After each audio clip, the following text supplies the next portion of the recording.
Hello students, good morning to all of you. Students, हम लोग business busting में unit 5 में कॉस्ट ऑफ कैपिटल का टॉपिक पढ़ रहे थे। आज हम कॉस्ट ऑफ कैपिटल में प्रेफरेंस शेयर कैपिटल का एक क्वेश्चन करेंगे।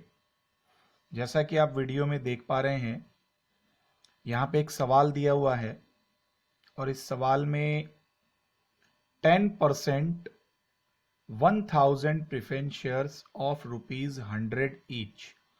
इसका मतलब ये हुआ कि इसके पास में 1000 प्रेफरेंस शेयर्स हैं और जो लाभांश की दर है वो 10% है और एक प्रेफरेंस शेयर की कीमत 100 रुपये है और कुछ इसके इशूइंग एक्सपेंसेस भी दे रहा है, यानी निर्गमन के खर्चे। और निर्गमन में आपको क्या क्या खर्चे दे रहा है, आपको कह रहा है अंडर राइटिंग कमीशन जो है वो 2% है, यानी अभिगोपन कमीशन 2% है, ब्रोकरेज 1% है, मतलब दलाली जो है वो 1% है, प्रिंटिंग का खर्चा जो है वो 1000 रुपये है। ये 1000 रुपये 1000 प्रेफरेंस शेयर्स पे है, तो हम एक पे निकाल लेंगे। उसके बाद टैक्स की रेट यानी कर की दर आपको 50% दे रहा है और आपको कह रहा है कैलकुलेट कॉस्ट ऑफ कैपिटल, यानी आपको प्रेफरेंस शेयर की कॉस्ट ऑफ कैपिटल निकालनी है और 3 स्थितियों में निकालनी है।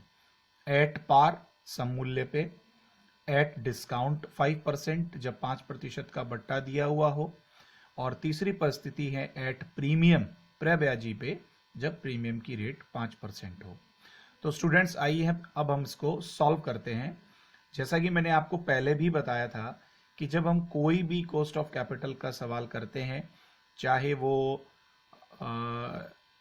डैप कैपिटल का हो, प्रेफरेंस का हो, इक्विटी का हो, सबसे पहली चीज हमें नेट प्रोसीड निकालनी पड़ती है।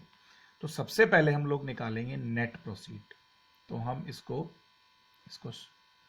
सॉल्व करते हैं। सबसे पहले हम लोग निकालते हैं नेट प्रोसीड यानी प्राप्त राशि। नेट प्रोसीड को हम लोग क्या कहते हैं? प्राप्त राशि, कि इन अंशों पे प्राप्त राशि कैसे कैसे हुई। तो एट पार, एट डिस्काउंट और एट प्रीमियम, इन तीनों की मदद से मतलब इन तीनों फॉर्म्स में हम लोग नेट प्रोसीड निकाल लेते हैं। सबसे पहले निकालते हैं एट पार। एट पार को हम लोग क्या कहते हैं जी? एट पार को हम लोग कहते हैं सममूल्य।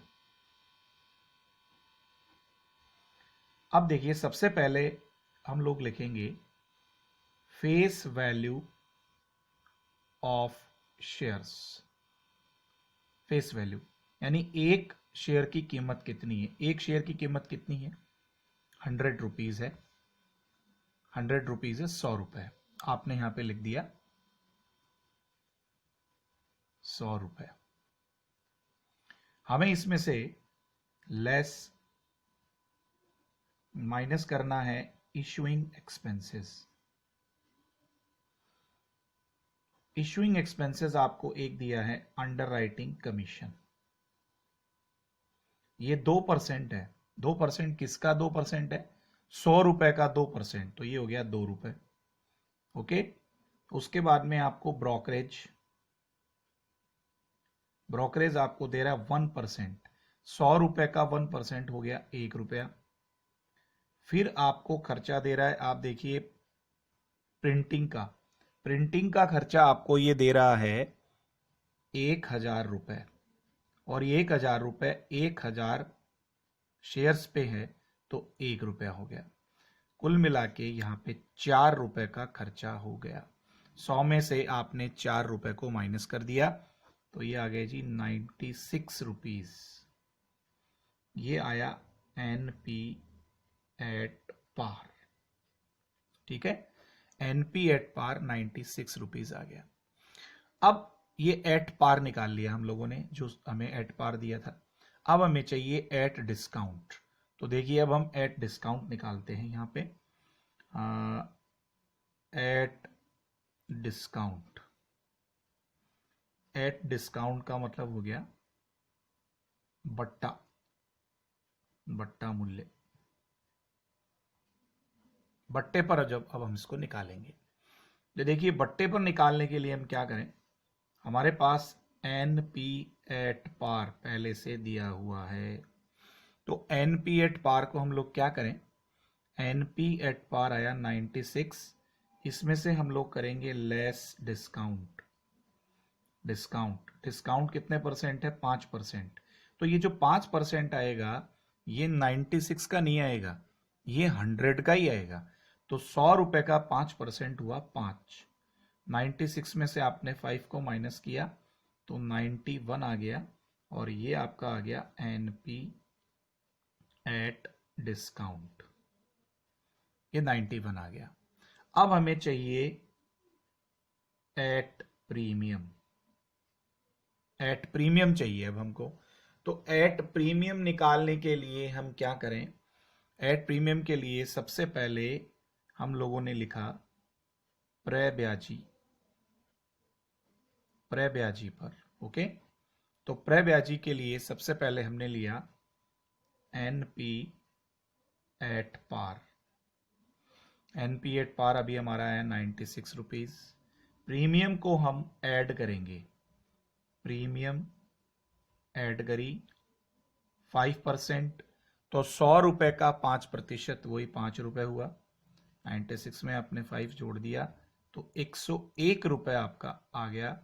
ये क्या आया, ये आपका आया NP at premium. NP at premium आपके 101 रुपए आ गए। अब देखिए मैंने आपको क्या कहा था, हमें पहले नेट प्रोसीड निकालना है। यहां पे हमसे नेट प्रोसीड जो है वो 3 चीज में पूछा है, एट पार, एट डिस्काउंट और एट प्रीमियम।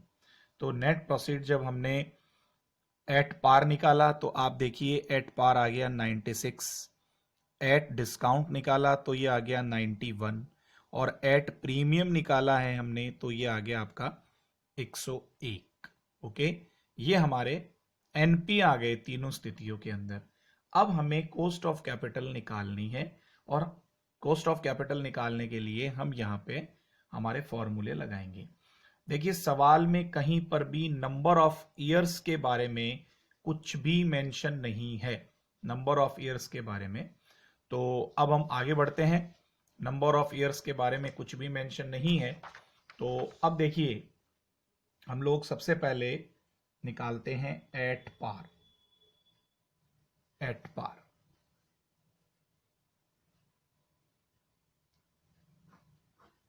सबसे पहले हम निकालते हैं सीपी आफ्टर टैक्स।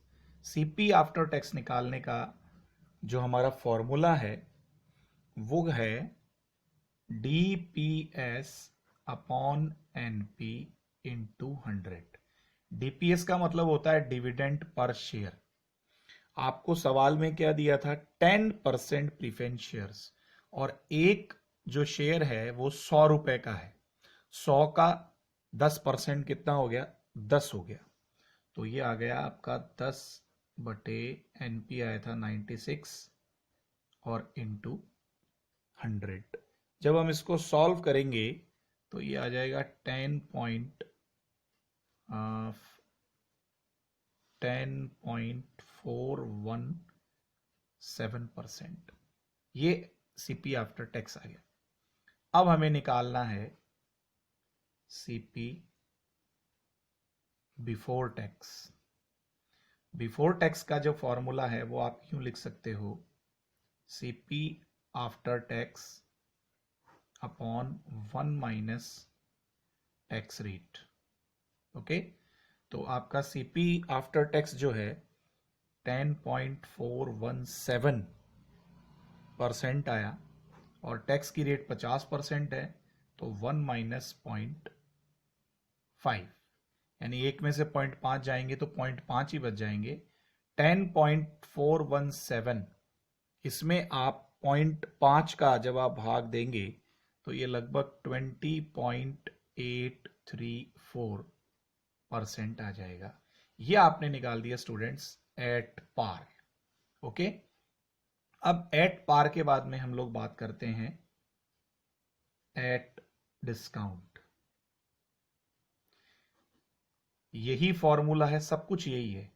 तो अब यदि मैं आपको कह दूं कि आप डायरेक्ट निकाल दो, देखिए ऊपर पहले आफ्टर टैक्स निकाला हमने, फिर बिफोर टैक्स निकाला, यदि हम डायरेक्ट बिफोर टैक्स निकालते हैं तो यहाँ पे फॉर्मूले में ही यहाँ पे इंटू 1 - टैक्स रेट करते हैं, पर हम अलग अलग निकालेंगे।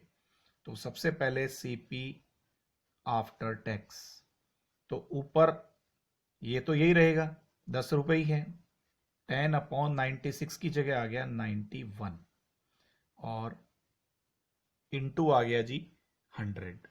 अब जब आप इसको सॉल्व करेंगे तो सॉल्व करने पे ये लगभग 10.989% जो है ये आपका आ जाएगा। ये हुआ सीपी आफ्टर टैक्स। और जब आपको इसको सीपी बिफोर टैक्स निकालना होगा तो जैसा कि अभी अभी मैंने आपको बताया कि टैक्स रेट 0.5 का आप इसके अंदर भाग दे देंगे, तो CP before tax is equal to 10.989% आ गया और अपॉन आपने कर दिया 1 - 0.5, तो ये लगभग इसका डबल हो जाएगा, 21.978% हो गया सीपी बिफोर टैक्स। उसके बाद देखिए हम लोग बात करते हैं एट प्रीमियम की। एट प्रीमियम में सबसे पहले हम लोग निकालें CP after tax. CP after tax, तो सीपी आफ्टर टैक्स का फॉर्मूला ऊपर 10 है, 10/101 इंटू 100, 10/101 और मल्टीप्लाई 100, तो ये कितना आ गया, ये लगभग आ गया 9.901%। ओके, उसके बाद आप देखिए हम निकालते हैं सीपी बिफोर टैक्स। तो सीपी बिफोर टैक्स में 9.901% और 1 - 0.5, क्योंकि टैक्स रेट 0.5 है, तो ये लगभग आपका डबल हो जाएगा 19.802%। 19.802% आपका सीपी बिफोर टैक्स आ जाएगा। तो स्टूडेंट्स, ये मैंने आपको करके बताया है बिल्कुल कि हम लोग cost of preference share capital में इररिडीमेबल प्रेफरेंस शेयर कैपिटल कैसे निकालेंगे। यहाँ पे नंबर ऑफ ईयर्स के बारे में कोई सूचना नहीं है, इसलिए हम ये मानते हैं कि यहाँ पे अशोधनीय अधिमान अंश पूंजी दी हुई है, इररिडीमेबल प्रेफरेंस शेयर कैपिटल दिया हुआ है। डेब्ट कैपिटल में और इसमें फर्क क्या है, फर्क ये है कि जो डेब्ट कैपिटल है उसमें हम लोग सबसे पहले क्या निकालते हैं, बिफोर टैक्स, और उसके बाद में क्या निकालते हैं, आफ्टर टैक्स। इसमें उल्टा है, इसमें पहले आपको आफ्टर टैक्स निकालना है, उसके बाद में आपको क्या करना है, बिफोर टैक्स निकालना है। और ये एनपी एट पार देखिए, एक बार हमारी आई थी 96, एक बार 91 और एक बार 101। ठीक है, फेस वैल्यू होता है शेयर्स का या डिबेंचर्स का, उसमें से हम लोग इशूइंग एक्सपेंसेस माइनस कर देते हैं तो आ जाता है एनपी एट पार। उसमें से डिस्काउंट लेस कर दीजिए, एट डिस्काउंट आ जाएगा, और प्रीमियम को आपको जोड़ना है तो एनपी एट प्रीमियम हो जाएगा। तो ये स्टूडेंट्स, ये एक सिंपल सी बात मैंने आपको बताई है। अब इससे रिलेटेड जो मैं आपको क्वेश्चन दूंगा वो स्टूडेंट्स आपको सॉल्व करने हैं। तो स्टूडेंट्स, बहुत बहुत धन्यवाद, गुड बाय, टेक केयर।